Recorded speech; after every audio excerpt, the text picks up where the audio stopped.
6월 7일 화요일 위로와 치유의 가정예배를 드립니다. 다 같이 주님이 가르쳐 주신 기도를 드립니다. 하늘에 계신 우리 아버지, 아버지의 이름을 거룩하게 하시며 아버지의 나라가 오게 하시며 아버지의 뜻이 하늘에서와 같이 땅에서도 이루어지게 하소서.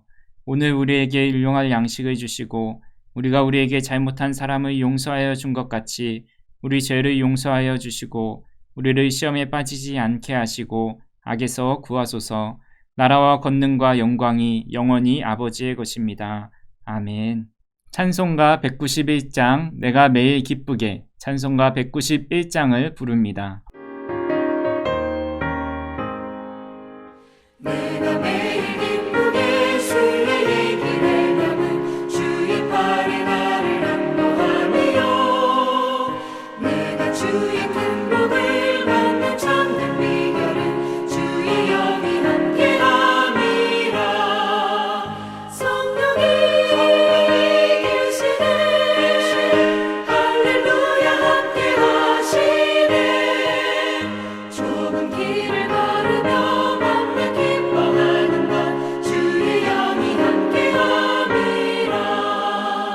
저는 죄에 빠져서 평안함이 없을 때 예수 십자가의 공로 힘입어 그 발 아래 엎드려 참된 평화 얻음은 주의 영이 함께함이라. 성령이 계시네 할렐루야 함께하시네. 좁은 길을 걸으며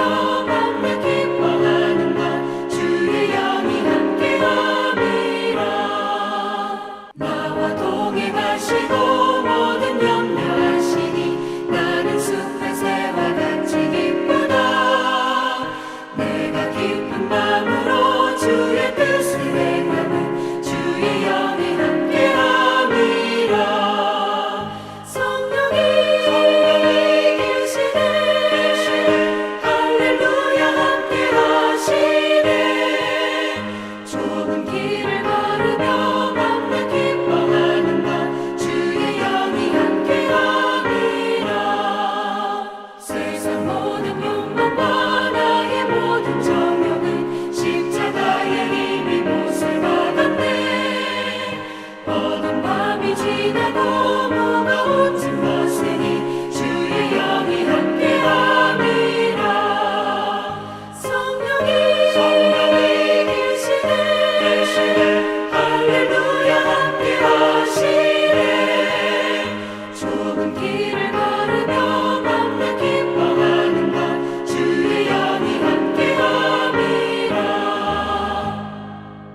이 시간 우리에게 주시는 하나님의 말씀은 에스겔서 11장 16절에서 20절 말씀입니다. 에스겔서 11장 16절에서 20절 말씀을 한 절씩 교독하겠습니다.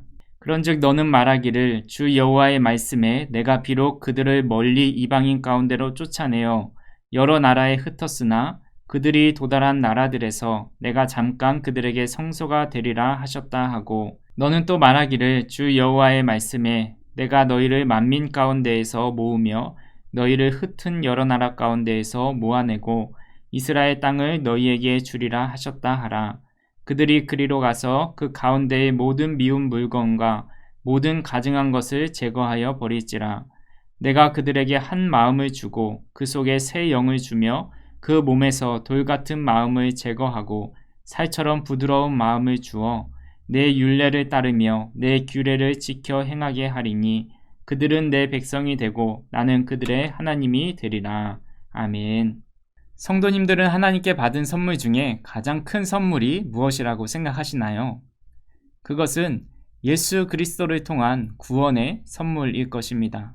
또 한 가지는 성령을 선물로 주신 것입니다. 예수님께서는 누가복음 11장 13절에 이렇게 말씀하고 있습니다. 너희가 악할지라도 좋은 것을 자식에게 줄 줄 알거든 하물며 너희 하늘 아버지께서 구하는 자에게 성령을 주시지 않겠느냐 하시니라. 아무리 악한 사람도 자식에게는 가장 좋은 것을 주고 싶어 합니다. 하나님께서는 우리 인간들을 향해 무엇을 줄까 고민하던 끝에 주신 가장 좋은 것이 바로 성령님이십니다.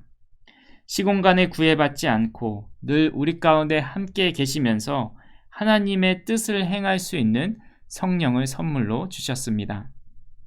오늘 본문 말씀은 에스겔 선지자에게 이스라엘을 회복시키실 것에 대한 말씀을 하십니다.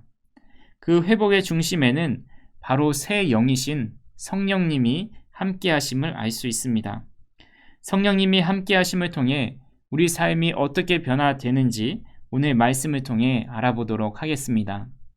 먼저 내 안에 성령님이 계시면 나는 거룩한 성소가 됩니다. 16절 말씀에 내가 비록 그들을 멀리 이방인 가운데로 쫓아내어 여러 나라에 흩었으나 그들이 도달한 나라들에서 내가 잠깐 그들에게 성소가 되리라고 말씀하고 있습니다. 이스라엘 백성들이 뿔뿔이 흩어져서 바벨론의 포로로 끌려가면서 가장 힘들었던 것은 바로 성소에 나갈 수 없다라는 겁니다.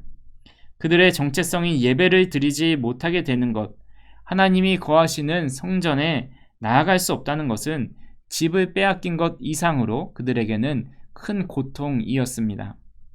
하지만 하나님은 너희가 도달한 나라에서 내가 잠깐 너희의 성소가 되리라고 말씀하고 있습니다.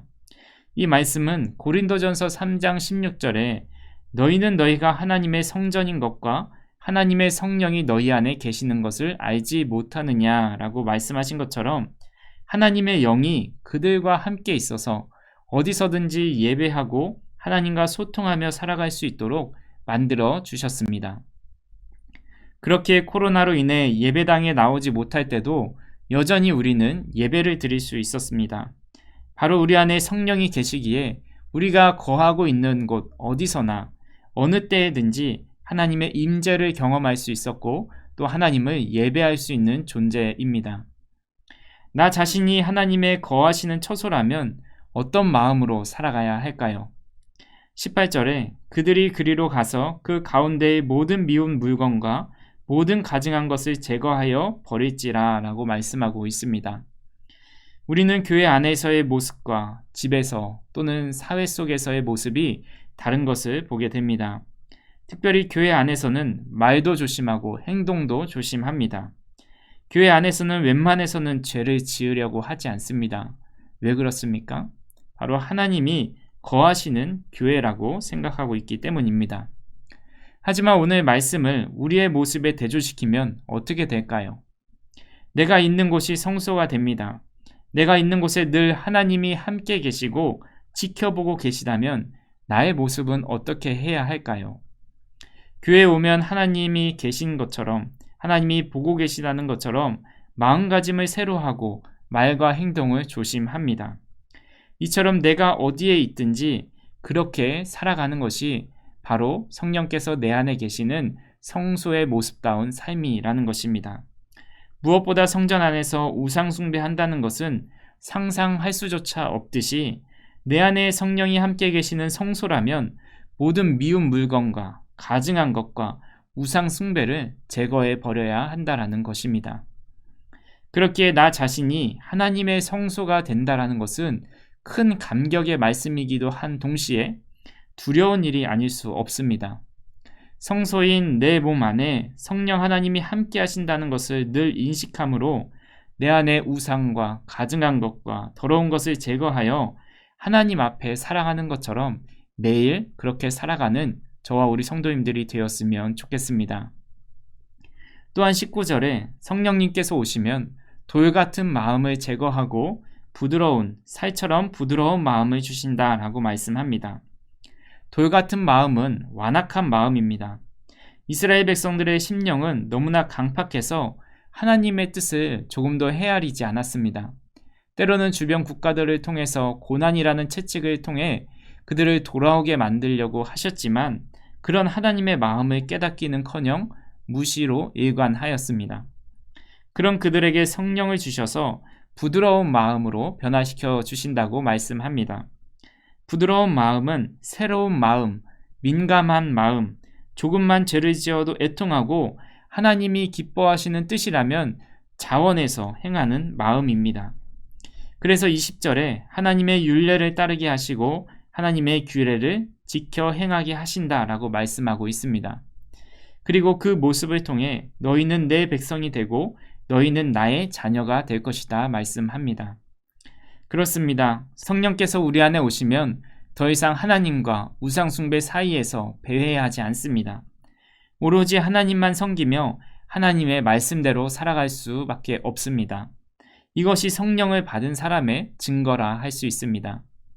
사랑하는 성도 여러분, 하나님은 우리에게 가장 좋은 선물인 성령을 보내주셨습니다. 어디에 있든지 무엇을 하든지 성령께서 내 안에 내 옆에 계시다는 것을 깨닫고 성령 하나님을 기쁘시게 해드리며 살아갈 수 있는 저와 우리 성도님들이 되시기를 주님의 이름으로 축복드립니다. 함께 기도하겠습니다. 성령님, 나를 강력히 통치하셔서 하나님께서 기뻐하시는 삶을 살게 하옵소서. 함께 기도합니다.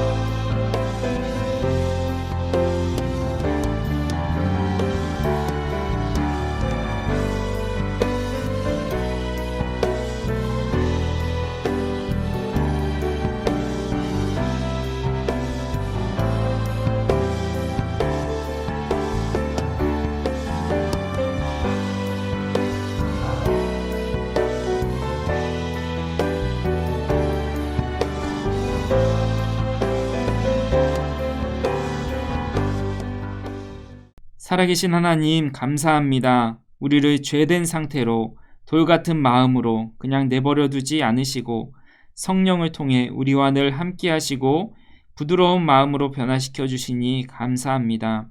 이 마음 가지고 하나님의 뜻을 행하며 하나님의 자녀로서의 삶을 살아가게 하옵소서. 예수님의 이름으로 기도합니다. 아멘.